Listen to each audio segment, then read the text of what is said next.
Hi అండి, అందరికీ నమస్తే. పన్నీర్ కర్రీ చేస్తుంది అనమాట ఈ వసంత, మా చెల్లెలు.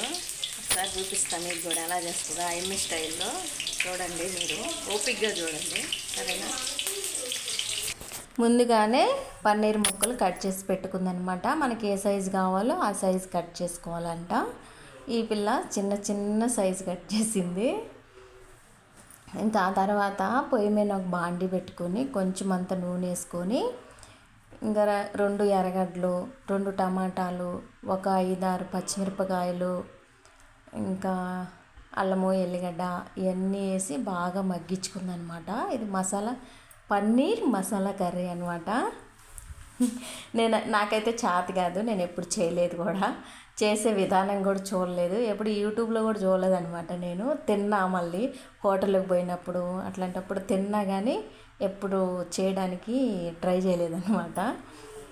ముందుగానే కట్ చేసి పెట్టుకుంటే ఏం పోతుందో మరి, హడావిడిగా చేస్తుంది కానీ టేస్టీగా చేసిద్ది అనమాట ఏదైనా. 1 ఇంచు మందము అల్లం అనమాట, అన్నీ కట్ చేసి అందులో వేసుకొని, ఇదిగో ఒక తెల్లగడ్డ అనమాట, అన్నీ బాగా మగ్గించుకోవాలన్నమాట నూనెలో. పన్నీర్ మసాలా కర్రీ ఎలా ఉంటుందో చూడాలబ్బా. గురించి ఎలా చేయాలో ఈ పిల్ల చెబితే బాగుంటుంది, కానీ కాకపోతే చెప్పట్లేదు అనమాట, మాటలు రావంట, మోగది కాదు. ఇడిగా అయితే అస్సలు నోరు బంద్ కాదు, గలగల గలగల వాడుతూనే ఉంటుంది, కానీ ఇప్పుడు మాట్లాడట్లేదు. నేనే చెప్తా, నేనే చెప్తా, మీరు అర్థం చేసుకోండి, సరేనా. పన్నీర్ కర్రీలకి ఏంటంటే చపాతీలు అనమాట. ఉదయాన్నే టిఫిన్ కోసం ఇది. కొంచెం ఆవాలు, కొంచెం జీలకర్ర, ఇంకా ధనియాలు వేసి అవి కూడా పచ్చివాసన పోయిందాకా వేయించుకుంది. ఆ తర్వాత కొంచెం కొత్తిమీర వేసిందనమాట. కొత్తిమీర అది కొంచెం ముందు తెచ్చిందే ఉండిందంట, కొత్తిమీర లేదు సరిపోయినంత, ఉన్నదే వేసేసింది అనమాట. ఇంకా అన్నీ బాగా మగ్గించుకొని బాగా ఆరనిచ్చుకోవాలి. అవి వేడి మీద మిక్సీ చేయొద్దు, బ్లేడ్లు అరిగిపోతాయి అంట.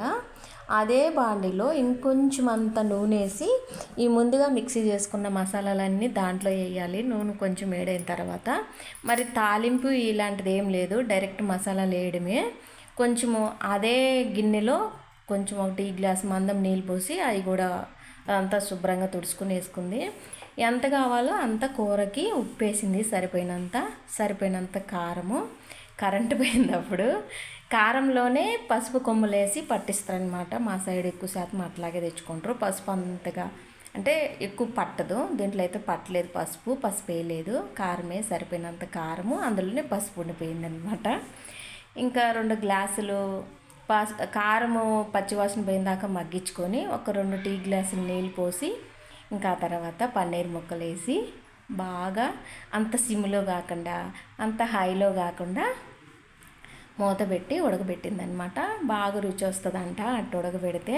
పన్నీర్ ముక్కలు ముందుగానే ఆయిల్లో వేపుకొని కూడా చేసుకోవచ్చంట, ఎలా చేసినా రుచిగానే ఉంటుంది కూర అని చెప్పింది. ఇంకా అయిపోయింది. లాస్ట్లో ఫైనల్గా వేయడానికి పన్నీర్ ముక్కలు లేవబ్బా. దీని పేరైతే పన్నీర్ మసాలా కర్రీ, కానీ అల్లం అంటున్నా, సారీ, చెక్క కానీ మొగ్గ ఇలాంటివి ఏమి వేయలేదు, సింపుల్గా చేసేసింది అనమాట.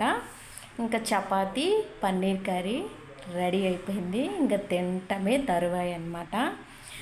టేస్ట్ చేసిన నేను, చాలా బాగుంది. అయితే పన్నీరు పల్లెటూరులో ఉండేవాళ్ళు అంతగానం తినకపోవచ్చేమో, ఎందుకంటే కొంచెము అదో రకంగా ఉంటుంది కదా, అంత ఎక్కువ తినరు. కానీ ఒకసారి తినటం స్టార్ట్ చేస్తే మాత్రం ఇంకా ఆపరనమాట. బాగా వచ్చింది కూర, చాలా చాలా బాగుంది. మీరు కూడా ఒకసారి ట్రై చేయండి. వీడియో చివరిదాకా చూసినందుకు కృతజ్ఞతలు. లైక్ చేయండి, షేర్ చేయండి, సబ్స్క్రైబ్ చేయండి.